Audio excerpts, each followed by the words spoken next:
Be sure to check out AI Code Review and Legacy Modernization with GitHub Copilot on Udemy. The course link is in the description. Now we're going to review some of the reusable prompts that we have to aid with our modernization. So we're looking at the baseline assessment prompt for our MVC application, the dependency review prompt, so we can get a proper view of what packages and project references exist, the modernization plan prompt for moving from framework MVC to core MVC, the entity framework assessment prompt, so we can make good data access migration decisions, account, role, risk, and PR summary prompts for recurring view tasks. By the end of this, we hope to have reusable prompts for recurring modernization tasks. So let's jump over to our IDE.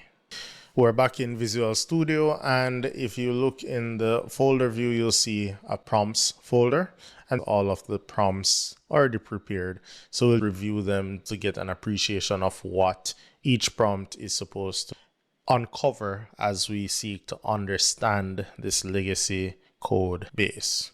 The first prompt is the baseline assessment. Use this prompt before making any modernization changes. And the prompt is to assess this inherited ASP.NET Framework application, MVC application for modernization to ASP.NET Core MVC on .NET 10. Do not modify any files yet, but focus on the different target areas like the solution and project structure, target framework, packages, how the different config files are used, security, data access layer, the configuration files, controllers, web assets, validation and authorization, and build and validation risks. Then we expect an executive summary, affected files and folders, modernization blockers, dependency risks, data access risks, account and workflow risks, UI and static asset risks, recommended migration sequence, validation plan, and questions that might require human confirmation. The response should separate required migration work from optional refactoring, and it should not recommend a full rewrite unless there are specific blockers that make incremental migration impractical. The dependency inventory is going to focus on the different files that deal with dependencies and references, classify it as required or optional if it is specific to the framework, replaceable by anything in ASP.NET Core. The front end are static asset dependency, data access, account, workflow, telemetry, or obsolete dependency. And then we're asking for a table with the package name, current version, purpose, migration concern, recommended action, and validation. We'll also identify which dependencies are tied to specific aspects of the framework MVC, file system, and workflow. So this prompt is not going to upgrade packages, it's just explaining what dependencies are there and what is replaceable and what is risky. We have the modernization plan. So we're asking for an incremental modernization plan. Don't modify any files yet, just use the existing structure and plan the baseline verification, the stabilization, planning, and shell routing, controller. Just look at everything for every strategy for every aspect and the different preparations. Then for each phase, include a goal, affected files, expected changes, risks, validation steps, stop conditions, rollback notes, and separate the required migration tasks from optional cleanup tasks. For the data access assessment, we know that we're using Entity Framework 6. So we want to inspect all files and folders that interact with the data access layer. And we are asking the AI assistant to return how the current data model is generated, which files appear generated and should not manually be edited, which controllers depend on the context, whether the database scheme must be available before migration, what are the migration options and risks, and if we can keep Entity Framework 6 temporarily.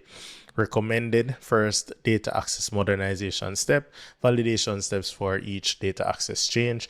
Do not assume that the EDMX and EF core behave identically. Identify behavior that must be verified.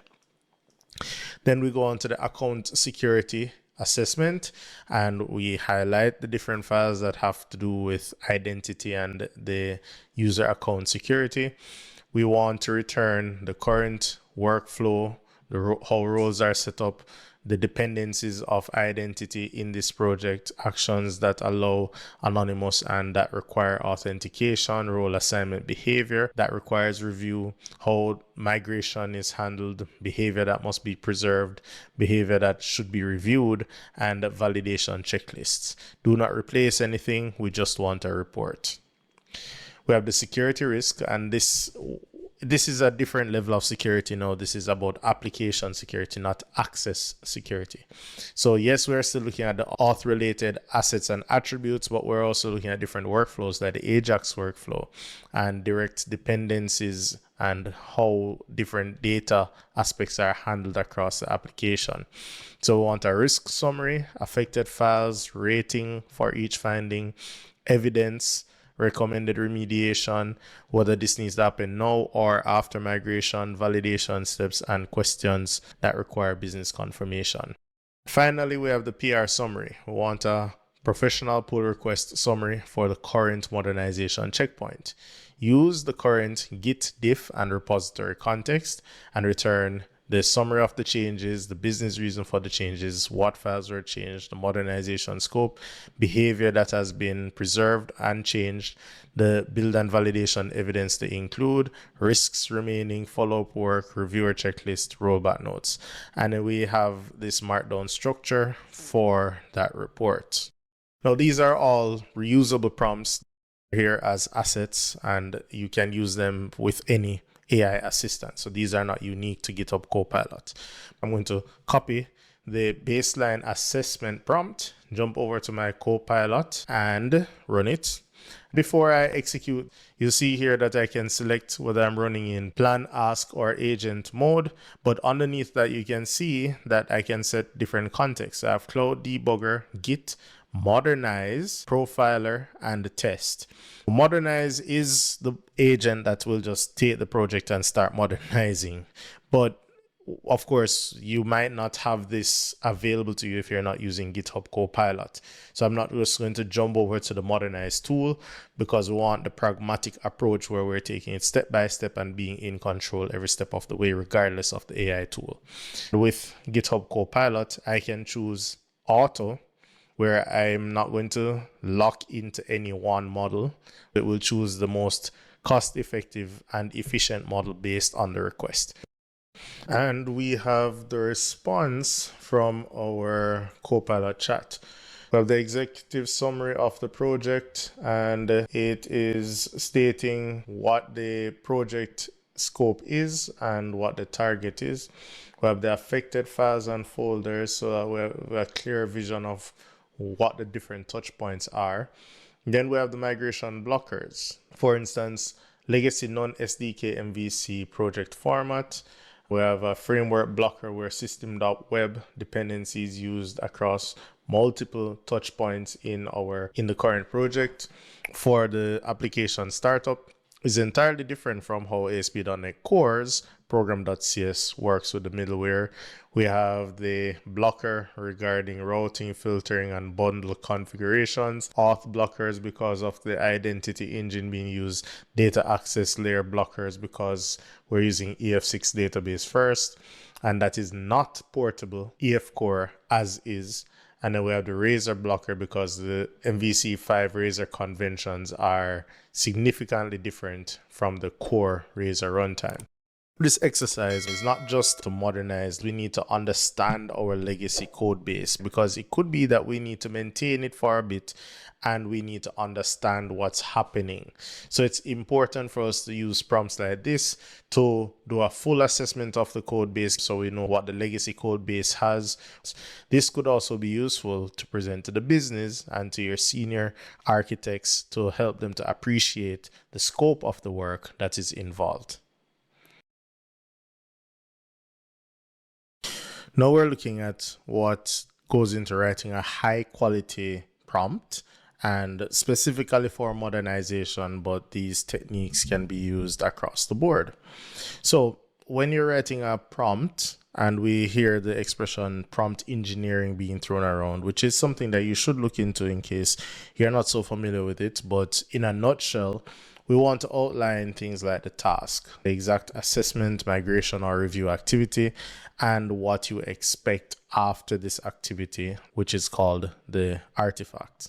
Then we have the context. Describe what you are asking about. Provide the AI with a bit of understanding that, hey, I want you to operate within this scope of, I'm going to say thinking loosely, but whatever calculations and computations you're doing, here is your scope and role. And here are the different files and parts of the file system that I want you to focus on while you are in this role. There's also the file or code selection. So attach the most useful surfaces or assets. You don't have to always attach the whole solution if it's only 3 files that are really needed. So instead of 10 files that might not be directly related, attach 3 directly related to the situation.